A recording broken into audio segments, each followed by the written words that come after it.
We're Way Media.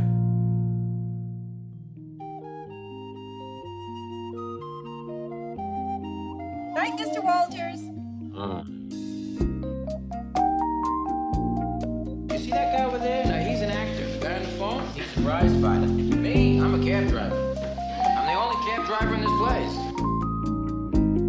Good evening and welcome to Night, Mr. Walters, a taxi podcast. I'm HP, your co-host, and with me as always is my co-host, Father Malone. Father Malone, how are you this evening? I'm just waiting for something better to come along, HP. You know, like death. Starting off with vaudeville. Bop. We are going over Taxi Season 2, Episode 14, Louie Meets The Folks. This was written by Barry Kemp, and it was directed by James Burrows. Reminder, we're doing these shows in broadcast order and not in order of filming. So we're kind of into a romantic group of episodes. We dealt with Rieger's love life and Alex's romance, and we dealt with Elaine and Elaine's secret admirer. And I guess it's Louie's turn in this episode, Father Malone, because we open in the garage. As Tony gets off the payphone, he's crowing to Alex and Elaine about a rematch with Rocky Cinecori. I love that name. It must be, to your point that you always make, it's got to be the name of an editor or a script supervisor, but Rocky Cinecori, it's a great name. Or somebody that they knew, like in childhood. Oh, I knew that guy named Rocky Cinecori. Oh, that's good. You couldn't make up a name like Rocky Cinecori. It's great. So Bobby then struts in as only Bobby can, and he's holding what he calls his first fan letter. Some weirdo who saw Bobby in one of his commercials wants him to send them a lock of his hair, a used pillow, and a shirt, which apparently Bobby has done. And what I noted here is, what would Bobby do in the age of OnlyFans? He'd be having a blast. Yeah, he wouldn't be the cab driver. You make taxi now, that's where Bobby Wheeler is. Bobby Wheeler would be a fare, and a really well tipping fare, because he'd have buku bucks. If he has fans like this based on a commercial, think about this. This is like, what, 1980 something or other? So some weirdo had to see a commercial, go, oh my God, that's the most gorgeous human on earth. Contact the product that was being advertised, to find out the advertising agency, to contact the casting agent to discover who this actor was, so that they could then write them a letter asking for these things. He would clean the fuck up. He would. There's teachers now that take up OnlyFans as a sideline, and they're making hundreds of thousands of dollars. I can only imagine what a stud like Bobby would be pulling down on OnlyFans, just shake his hair a little bit, show a little more of his chest with his shirt buttoned all the way down to his navel. He'd be great. Unfortunately, this episode isn't all about Bobby and his crazed super fans. At this point, Zena, remember Zena? Zena glides in to service the candy machine, which has once again mysteriously replaced the coffee machine. Did you notice that, Father Malone, all of a sudden? Yeah, every time Rhea Perlman shows up, suddenly the set decoration goes kind of bonkers. What's up? I know I shouldn't feel this way, but it always makes me feel a little bit like they're shoehorning her into the proceedings solely because she was, I don't know that they were married, but she was certainly dating Danny DeVito at this point. But it always feels like they move heaven and earth to fit her into these episodes when she's not on that often. But when she is on, they have to replace the coffee machine, which is where so much action happens in the garage. So I always get a little miffed by that. And it's not fair to Rhea Perlman. I recognize that, but I don't know. It's just a knee-jerk reaction. How do you feel about that, having her back in the garage like this? I don't like her character, so I'm ambivalent to her being here. I don't think I'm miffed that she's there. I understand her necessity as a character. I do rankle at them changing the set decoration drastically every time she shows up. It's like, just have her be the fucking repairman for the coffee machine now or something. Or why does she have to still be the candy girl? I don't think this in any way has anything to do. I mean, obviously they know her probably through Danny DeVito, but I don't think that they keep having her on the show because of Danny DeVito. I think they probably love Rhea Perlman, as we would all come to love Rhea Perlman. I love Rhea Perlman. You love Rhea Perlman. We all love Rhea Perlman. But we love Carla. I don't like Zena.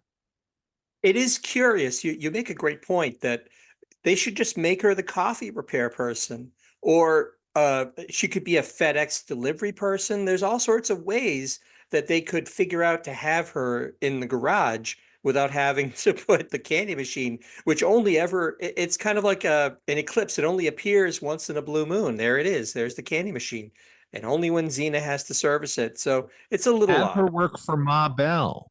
They always need that phone. The phone could constantly be breaking down. It's an instant excuse to get in there, get her in there without having to move one piece of furniture. Makes a world of sense. And I then don't they could know. call her Ma Bell as a cute nickname. This is true.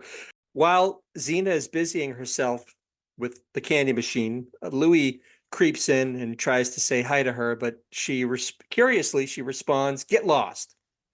And Louis is embarrassed by this and he tries to play it off, but Xena is having none of it. There's something going on. This is going to be, we're witnessing the formation of the A plot in this episode. She's upset at him, and I think I know why, but let's see how it unfolds. Privately, Xena insists to Louis that all she asked him for was a simple favor, and he couldn't even do that. And Louis counters that something like this could blow everything up. Trouble in paradise? Louis tries to act tough, but Xena calls his bluff, and she hustles out of the garage as Louis kicks the bench in frustration. The cabbies all start to gossip about what's going on. And actually, funny enough, Bobby makes the most sort of salient point of all of them. And he says it must be hard for Louis having no friends to talk to in times like this, which I think is a very savvy thing for him to say, you know? He's an actor. He's an actor. He's an observer of human behavior. He can certainly see the good in Louis. As we know, he has been gearing up his entire life for his one-man show, Louis De Palma. So it only makes sense that he's cluing right into Louis's despair in this situation. In this HP, I might be jumping ahead, but during Xena and Louis's conversation, is the Emperor and the slave girl mentioned here? Yeah, it is. But yeah, Yeah. okay. So Louis says, I don't want to meet your parents, whatever. And she says, well, there's nothing, I don't want anything to do with you. And he says, wait, we can't, basically we're not going to be having sex anymore. But he phrases it as no more Emperor and the slave girl, right? And then she stands up and you see that they're both the same height. And now for the rest of the scene, I have to imagine Danny DeVito and Rhea Perlman, who are married in real life, doing Emperor and the slave girl in their abode. And it was off-putting. This whole scene was off-putting because we had grovelly, hyperactive Louis De Palma. I did not like this act. I did not like this scene in any way. I just wanted to say that before we move on. Yeah, it does pose a curious image, and you used the word rankle earlier, and I think it's a perfect way to describe the scenario. But yeah, it is. Does he have laurels on his head? Right? He's got a cape. Sure.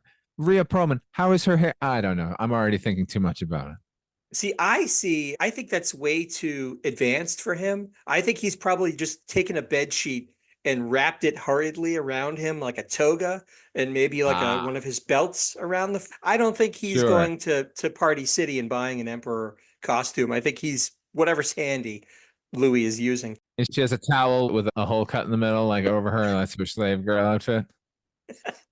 What you're saying is getting to the heart of some real problems that I have with this episode, and we're going to continue to get into it. But I don't really love desperate, grovelly Louis. There's something about that just doesn't. I know it's all part of humanizing him and making him less of a monster and more of a real human who has needs and foibles and all that kind of stuff. But I call me crazy, but I like the imperious sort of Louis that is the master of the garage that everybody likes to poke fun at, that he's always in the mix, as Louis often is. Not the monstrous Louis, but the Louis that is just in the garage barking orders at everybody. And this is setting kind of a dangerous precedent for me. Do you feel the same way, or are you enjoying this peek into another facet of Louis's personality? HP, once again, you have crystallized my thoughts exactly. Yes, I think this goes fundamentally against Louis De Palma's character, which is ultimately he doesn't give a fuck what any of those cabbies think about him and his life. And if he's having a fight with his girlfriend over there, his reaction wouldn't be, haha, no, everything's fine, everybody. Look over there. It would be, get back to work. What the fuck are you looking at? Are there not people who need rides? Are there not cabs that need to be fixed right now? Mind your business or fucking go home. That would be Louis De Palma. And it would not in any way undercut what's to come, which is sensitive Louis is actually freaking out about this situation.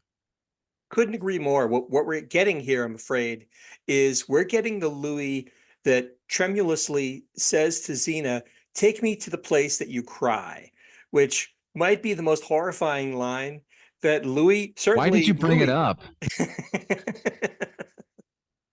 Because that is the last time that I got the same vibe from Louis, is the sensitive, caring, awkwardly moving towards his relation. It just, it gives me the chills just thinking about it. But that's what So what we've gross. got here. It's pretty it's a very inauspicious beginning to this episode. Getting back to the scene at hand here, Jim, hearing all of this, hearing Bobby talk about how Louis has no friends and he needs to talk to someone, Jim foolishly volunteers to talk to Louis, to the mixed protests of the rest of the cabbies. And you were talking about vaudeville. We're about to get a real serious dose of vaudeville here. So Jim enters the cage. To Louis's consternation, Jim lowers all of the cage shades and starts leading. Now, what we're getting here, let me interrupt myself for a minute here. What we're getting is, we keep making the point that this is Jim pre-acid casualty, fuzzy-headed stoner all of the time. This is the more sensitive Jim, the Jim from Elaine's Secret Admirer, the one who considers himself a man of the cloth and is more of a 60s idealist. So he's in this cage with Louis, the shades are down, and he starts leading Louis through a meditation exercise. After a few ohms, they do this a few times, you hear the sound of snoring, and Tony exclaims, "It worked!" Now, I didn't remember this part at all from this episode, but I knew exactly what was coming. Did you not have the same feeling going into this? To no one's surprise, the cage shades roll up, and Jim is in fact the one who is asleep after the meditation exercise. He's the one who's snoring, and Louis is the one who's like, "Get this guy out of here." So Bobby and Tony physically carry Jim out and lay him on a table in the garage, while Louis asks Rieger to speak alone. And Rieger asks, where can they be alone? Which is curious because he's forgetting Laka's secret tool room getaway in the back where he drinks Brefnish and probably sleeps on the job. But for some reason, that doesn't come to mind here. Or how about go upstairs or go around the corner to Mario's? Like, what are they talking about here? Okay, go ahead. It does. It is a stretch for a really, really dumb joke. Louis gets on his little microphone there and demands that everyone leave the garage except for Rieger. And this leads to another slapstick routine with Bobby and Tony. They dump a still sleeping Jim into a rolling trash barrel and slide him out of the garage, to applause that to me sounded curiously canned. Did you notice that through this whole episode? There's the applause and the laughter just seemed a little too ecstatic. I don't know. It was a little disheartening for me. I know I didn't notice that, but I think sometimes audiences just are that fucking cuckoo for Cocoa Puffs about seeing people do funny shit with television cameras running. But before we move on with Jim rolling away and that thing, you noticed it was on wheels. Like they didn't want to burden poor Tony Banta and Bobby Wheeler with actually lifting Jim Ignatowski one more time. That would have broken them. Here's what I found amusing about the entire scene. When they're in Louis's cage, they've pulled down the shade, so no one is privy to what's going on in there. except the two extras who are standing next to the door where they have not pulled the shade down. So they're just literally staring through the grate at whatever the fuck is going on in there. I just watched them the entire time. That was the best part of the scene because everything else was garbage. The joke was lazily set up. Then get him out of here. Get him out of here. Shake him awake. Fucking hit him. It'll go, and leave. They pick him up and he's unconscious. Did he hypnotize himself? It was weird. It was as if he had been given some kind of a drug or something because he's unresponsive. I would be checking that man's vitals if he's not able to be shaken awake. Maybe he had a cardiac event while he was going through this exercise. It was a little odd. There's a version of this world where Banta and Wheeler are rolling Reverend Jim's corpse down the sidewalks of New York City. But I'm stuck on this idea. I didn't notice this. So as this sort of pantomime bit is playing out, you're saying that there were some extras that were staring right through the grate in the cage? When you walk into the garage, like right there where the garage door meets the little cubicle office thing, that corner, there's two people just standing there. They've been there the entire scene. And so then they go up into the thing, pull down the shades, and they just turn and look through the grate. I noticed the people hanging out there because I always notice the extras. They're always awesome. But I didn't notice that they just stared at what was happening behind closed doors. They wheel Jim out. Rieger protests a little to Louie, but eventually he relents and listens to Louie's tale of woe. And Louie gets wait. Sorry. I'm sorry to interrupt because there's an effortless bit of physical comedy here that took my breath away and they did not linger on it at all, which is Louie goes to slam the entire garage door shut as everyone's filing out, and Rieger goes with them. And then before he can get even a little bit further, there's another door that opens up within the giant garage door, like a regular door. And he opens that and grabs Rieger and pulls him through. Like as the giant door is sliding, he pulls this other door open and pulls Rieger from the other side and then closes that door. It's masterful. It was like something out of the Three Stooges. It was because it's so effortless the way that he just grabs them and pulls them through. You're right. I didn't note that because I'm cutting to the chase a little bit here, but you're right. It was really a nice nugget of physical comedy in the midst of all of this hackiness. So, I would say it's the best thing in the episode, but something better's coming. I would agree with you there. And I wonder if we're going to agree on what we think is the best thing. Duh. We know it's coming. Yeah, we do. So Louie gets right to the point that Zena wants Louie to meet her parents, which I think we all knew that this was going to be. Well, the episode title gives it away, of course. Evidently, Zena is very, very close to her parents. This is very important to her that they meet the man that she's dating. Louie's not opposed to meeting them, as he's been seriously considering marriage and kids, which is fine, whatever. Louie describes her parents as decent people, which is really worrying him. Zena's father, it turns out, is even a minister, which actually delights Alex when he hears it, which is funny. I think he cackles when he hears that. You know, Alex loves when Louie just digs himself into a hole deeper and deeper. We've already knocked this episode quite a bit, and I think we're going to continue to knock it here and there. But one thing I think we can agree on is it is always fun when they pair off Louie and Alex, because they kind of are the anti of each other. Alex is the essentially decent person, the last honest man. And Louie couldn't be more corrupted if you tried. I mean, he's written that way. So it's always nice to see how they pair off against each other. And I don't know, that part of it is sort of delightful to me. How did you feel about that? Well, they're like the elementals of Sunshine Cab, right? They're both lifers. They're both permanent residents. One of them is good and one of them is evil. On occasion, they're going to sit down and talk because they are really ultimately the only ones who can relate to one another. You've said it more eloquently than I could have there, which is they're two sides of the same coin, if you will. As much as we're going to knock it, that part of it's fun. I mean, Judd Hirsch and Danny DeVito are pros, and it's fun to watch them work with each other here. Even though the writing, let's face it, is failing them. We have established that Rieger is Batman, so obviously Louis De Palma's the Joker. I mean, it actually makes sense. Well, he's the Penguin. That's what he is. We all know he's the Penguin. Yeah, But Batman's actual nemesis is the Joker. Come on. That Louis more Joker than Penguin here. He's more chaotic than the Penguin. Oh, Although actually the Penguin is a Penguin's a gangster, really, but his Penguin was not a gangster. So I don't know.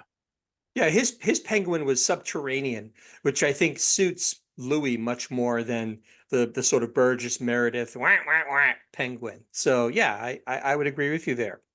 Louis asks Alex to come with him to meet her parents, his reasoning being that Alex can make a good impression on Louis's behalf, and also he can try to keep Louis from embarrassing himself.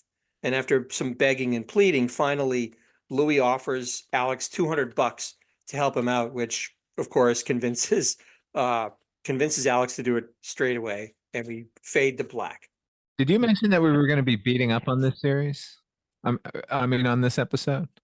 Because I hated this entire setup. Yeah, me too. It's funny to hear you say that you hated everything except for one thing. And Yeah.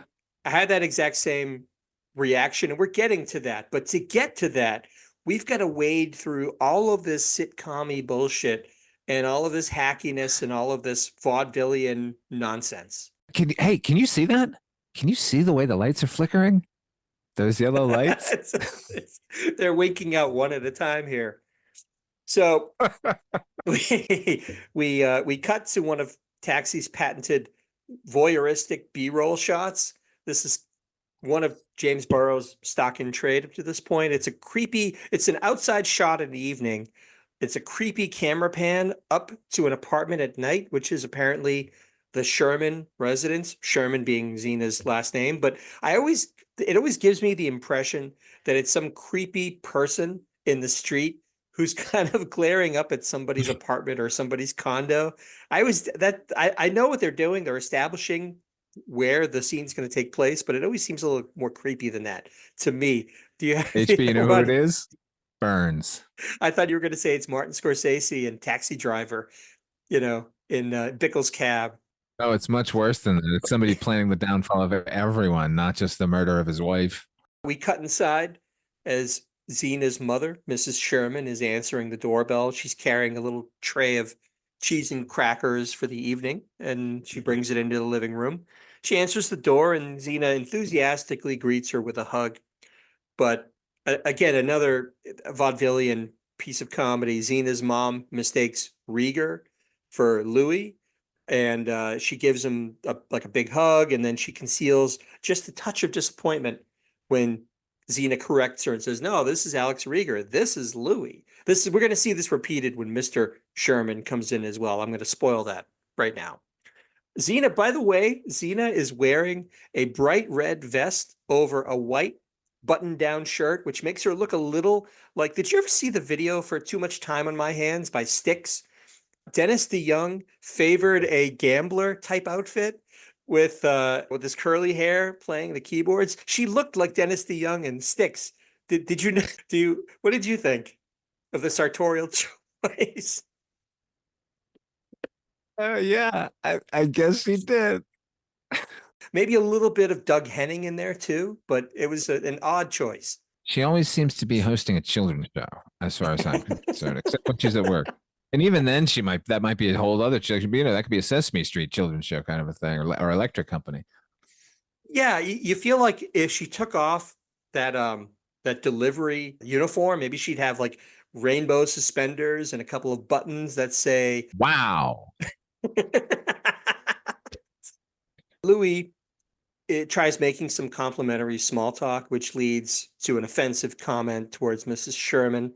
And this elicits a warning grunt from Alex. Alex is already keeping an eye on Louis. Louis redirects to the cheese and cracker plate, and he starts scarfing it down like crazy. And Louis demands that Alex say something classy to better reflect the kind of person he associates with. The whole thing is getting awkward really fast. And I know that's the point of the scene, but it's so like ham-handed and over the top that I felt it was awkward for a totally different reason. What did you think? How this is playing out so far? You know what this feels like? This feels like a B plot featuring Lenny and Squiggy from Laverne and Shirley. It does feel like a Laverne and Shirley episode. Right. And I'm not bagging on Laverne and Shirley because this type of comedy is fine. And they did it very, very well because they were very smart about it. They knew they were trading on cliches. These just seem to be the cliches. And as funny as they look, I'm not one to revel in uncomfortable comedy. I'm not a cringe comedian enjoyment sort of fella. So watching Louis consistently embarrass himself here is not my cup of tea. And I think they think that that's enough to transcend what are the oldest sitcom fucking tropes of all time here. Well, you can do, I guess you'd call it cringe comedy, and when it's done well, for me, it's something like a Larry David, like a Curb Your Enthusiasm, where that show really exclusively traffics in awkwardness, and to a certain degree, Seinfeld as well. That works for me because it's so much more their brand of this type of comedy is so much more low key and so much more biting and socially interesting, whereas this is the type of cringe comedy where you see somebody trying their best to do something and failing miserably at it and just getting worse and worse and worse. And it just makes me feel like I want to turn off the television because I just can't, I can't take it. It's so awkward. I don't know. It's the writing. The Larry David version of cringe comedy is finding yourself in a escalating ridiculous situation based on social niceties that have to be broken, and you sort of relate to him ultimately. The cringe comedy the taxi writers are trafficking in here is somebody walks out of a bathroom and toilet paper is sticking out of their pants. It just didn't work for me either. Mrs. Sherman leaves to go check on the roast. Now, side note, I haven't really mentioned the apartment set yet. It's fine, but when you see Mrs. Sherman leave for the kitchen, what I thought was interesting was she goes through a set of bifold doors to get to the kitchen. It looks like she's going into a closet or the laundry room. That's what I associate with bifold doors. It's usually a utility room of some sort, but yet that's she's going into the kitchen.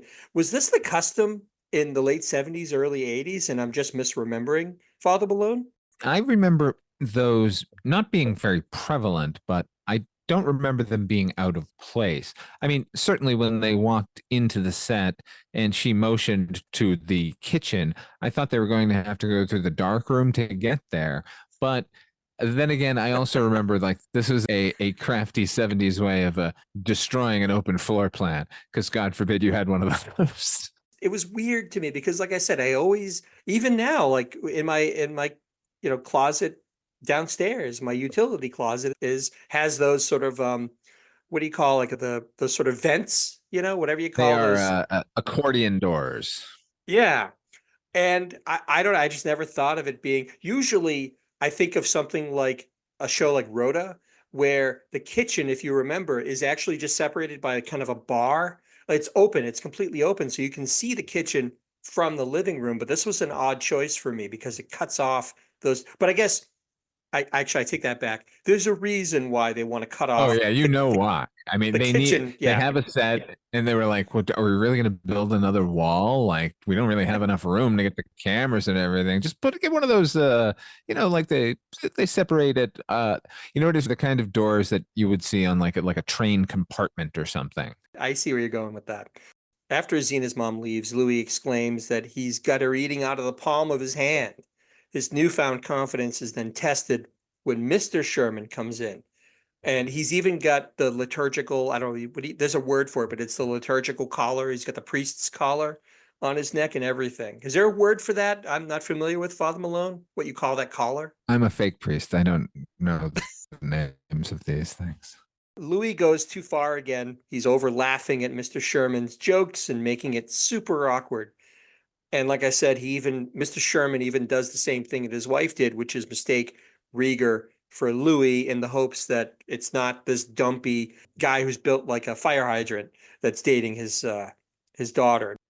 HP, can I be honest with you? I thought we were already through dinner. It takes a long time to get through this. I promised you this, Father Malone, and I'm going to deliver. Yes. We have another Joe Dante connection. Do you know who this is? Lay it on me. This one eluded me, and that's rare when it comes to Mr. Dante. I confess this isn't something that I know off the top of my head. Obviously, I had to look this up.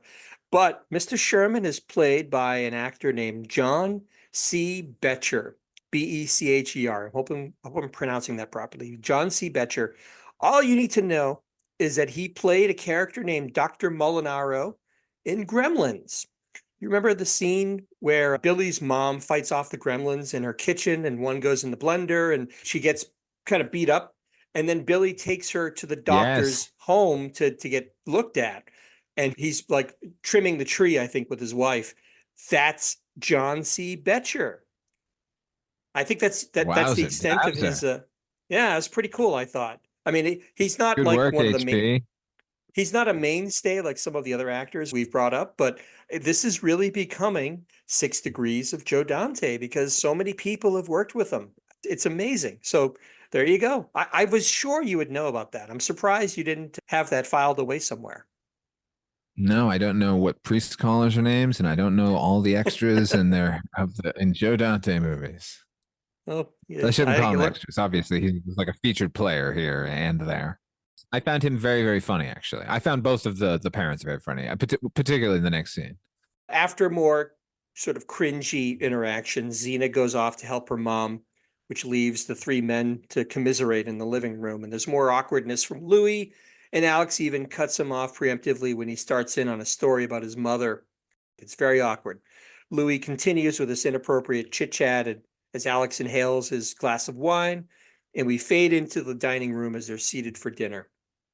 Louis continues to overact and go too far with his inappropriate humor and jokes as Alex tries in vain to corral Louis. Mr. Sherman asks Zena about their dating history, and Alex earns a dirty look when Zena tells them that Alex introduced them. So now they're turning against Alex when they realize that he's responsible for introducing their daughter to this maniac. The icing on all of this is Louis tells the table that Zena is the first non-pro that he's ever been out with, which shocks everybody. And it just keeps going downhill from there because he's got to explain what he means by a pro. And it's Alex all but gives up on Louis at this point. Finally, Mrs. Sherman announces she's going to clear the table and bring coffee, but asks Louis to stay and help her. And we're getting to the only part of this episode that I liked. Is this the same moment that you're referring to, Father Malone? Oh my, yes. And the scene following. It really saves this episode from being just complete and utter, one yellow light territory here. Tell them what happens, HP, so we can talk about it because it's so fucking fantastic. It is. It's this wonderful left turn that this episode takes because you sort of feel like so good. It's completely out of left field. In fact, HP, I got to be honest, it happened and I went, did that just happen? And I rewound it and watched the scene again and went, yeah. I thought it was I slipped into a fever dream. What happens is Mrs. Sherman, it's just Louis and Mrs. Sherman in the dining room cleaning up. And Mrs. Sherman confesses that she didn't really need the help from Louis. She wanted to talk with Louis in private. And she says that she and her husband tried very hard not to limit Zena's social relationships. She realizes that Zena, being the daughter of a minister, is often difficult. She finally gets to the point and she announces she's giving her blessing to the relationship, which to this point, we're still feeling like this is typical sitcom claptrap.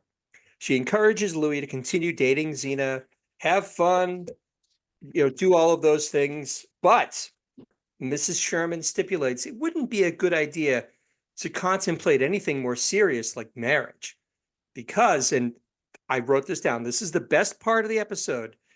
If he does, Mrs. Sherman will have Louis killed. She's so proper and sweet, Zena's mother. Hearing these words spoken by her is such a welcome shift in this episode. Up till now, it's been such a sitcom slog. It's rote. This is such a nice, unexpected twist. Oh my God, it was like getting hit in the chest with a hammer. And just because of the sentiment, but then on top of it is the matter-of-factness. And as you said, it's a sweet matter-of-factness. There's no menace in any of her words, or rather her tone. It's just going to happen. You can date my daughter, that's fine. But if you want to marry her, I'm going to murder you or have you murdered.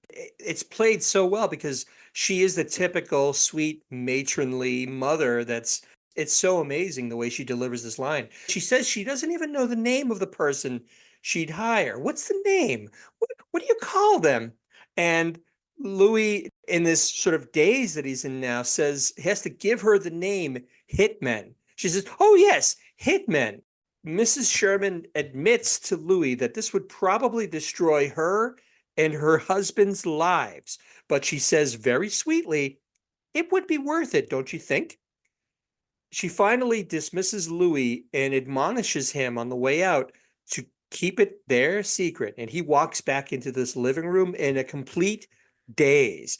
You talk about like getting hit with a hammer. He's been hit on the head with a sledgehammer. He doesn't know what to think now. He goes into the living room. Mrs. Sherman brings in the coffee to this assemblage. I think Alex and Mr. Sherman are still talking about fishing or some other. She hands out the cups. And after handing, she gives Louis this cup very specifically. "Here's your cup, Louis." Louis insists that Rieger and he switch cups because now he's paranoid that she's going to poison him right in front of everybody. Great, great bit of business. This is such a 180 from where we were to where we got to, because at this point, I'm just, like you said earlier, this is going on forever. Boy, they had this little secret waiting for us, and I'm so glad because it saved the episode. Zena asks her mother if she enjoyed her talk with Louis. Mrs. Sherman replies very ominously. She says, "I'll never forget it. Will you, Louis?" It's like everything she's saying has this double meaning now that she is confided to Louis that she will have him killed if he decides to marry Zena. So finally, Louis announces that he needs to leave, which confuses everybody because they've just literally sat down for coffee, but he's so freaked out by it, understandably so, that he's got to get out of there. Zena says something to the effect of, Mom, it would make me so happy if you could give Louis a hug and a kiss. The two of them, feeling the way they do about each other, they squirm next to each other and give each other, like, they barely touch each other's cheeks as we go to end credits. Such a great ending to this episode. I was so happy because this is not an episode. This is another episode that I haven't revisited all that often. So I kind of forgot that all of this transpired, and I was so happy. I was so there for it when it all happened. What did you think of the finale here, the way it all wraps up, Father Malone? I agree with you. These last two scenes, the kitchen scene and then the entire follow-up scene, now knowing what we know and what has been said and what is now not being said between these two characters, is fucking great. But when the credits came up, I went, what? As much as I'm going to give this audacious ending to their episode its own yellow light, it really frustrated me because it made me rethink the episode. We didn't need Rieger in it at all, and it should have begun with her and Louis going to her parents and her telling Louis, "Please be civilized," and then Louis just being Louis. And we needed a half an episode of this tension between Mom and Louis. I don't mean to fan fiction or nothing, but it made me so mad that they came up with something so fucking great in the last 10 seconds of their episode and didn't recognize that the rest of it was sitcom-y bullshit. By the way, the exact same thing happened with Burns meeting his fiance's parents, right? Well, minus the threat of murder, but yeah, pretty much. There right, was, but if I remember correctly, that episode sucked, and then the parents were so cool and fun and just like do whatever you want to their daughter. Like Yeah. they behaved in exactly the opposite way that sitcom parents usually do. It was Dolph Sweet, remember? We were like, where was this for the rest of the fucking episode? Yeah, that's a great point. I forgot about that. And he was, again, it was the parents that redeemed it in their own way. And in this case, I think it's safe to say that Mrs. Sherman is the all-star of this episode, just in the same way that Dolph Sweet was the all-star from and curiously, wasn't that one that involved Alex having to go and kind of intercede on their behalf as well? So it's strange that he's a calling card. It's weird. I never thought of it that way, but It's you're the right. same plot. It This is is. season 2 of the Go Meet the Parents. We need Alex to intervene, and then the last second, we're going to be awesome for no good reason. So that is Louie Meets the Folks. Now, as is our custom, we're going to talk yellow lights. What does a yellow light mean? Just a reminder, we're scoring on a scale of 1 to 5 yellow lights. 1 is the worst Taxi episode. 5 is the best Taxi episode. And as is also our custom, we're going to throw it to you, Father Malone. What do you give Louie Meets the Folks? 1 yellow light for the extras, 1 yellow light for Mama Sherman and her casual bent on murder. I'm with you 150% here. I gave it 2 yellow lights as well. As we've already stated and restated, this is a very basic sitcom premise, but it's redeemed in the final 5 minutes by a very, very dark conclusion. There's nothing much for the other cabbies to do, and it's not really an episode, as I said before, that I'd revisit all that often. But it was a nice dark turn at the end of a fairly dull episode. So 2 yellow lights from myself, 2 yellow lights from Father Malone. That's going to do it for this episode of Night, Mr. Walters. Father Malone, where can the folks find you when you're not clocked into the garage? Well, like Night Mr. Walters here, I host a show on the Weirding Way Media Network. That's called Midnight Viewing. It's a twice a week podcast. Consistently every week, we have Father Malone's Weekly Roundup. It's a look at newer streaming and in theaters type entertainment. And the other is a rotating show, Anthologies Attack. Me and Antonio Lepore look at anthology films of every kind of genre. And then there's the Horror Anthology podcast, which it alternates with, where we're currently looking at Tales from the Dark Side, the television series from the 1980s. Check me out over there. And you can also find more of my stuff at patreon.com/Father Malone. And I always give my plug for Dark Destinations, but I'm going to switch it a little bit this week. I'm going to say everything you produce is wonderful, but I am such a newfound fan of the weekly roundup show you do with Ripley Jean. I think it's wonderful. It's just a quick kind of snapshot of stuff you can find on streaming, stuff that's in theaters, stuff to check out that's a very recent sort of thing. I love it. It's such a wonderful encapsulation of what to check out that week. And the comedy is great. I love Ripley Jean. I think it's fantastic. I think everybody should check that out now. It's a great introduction to the world of Father Malone, if I might say. So go check that out, please. And everything else. And check out the Patreon, everything else. I've said it before, Father Malone produces more quality content than anyone else, any other podcast that I've ever listened to. So check that out. Besides this show, which is, I'm happy you're listening to it anyway. Now, for myself, you can also find me elsewhere in the Weirding Way Network. I'm an occasional guest on the Culture Cast with Chris Dashew. And you can also check me out on Bandcamp. I have a Bandcamp site called hpmusicplace.bandcamp.com. Please check that out if you wish. So that's going to do it for this episode. Thanks again for listening. Please feel free to subscribe to this podcast, write a review, or rate us. We'd love to hear from you in any way that you see fit. So for myself and Father Malone, thanks again for listening, and we'll see you all next time.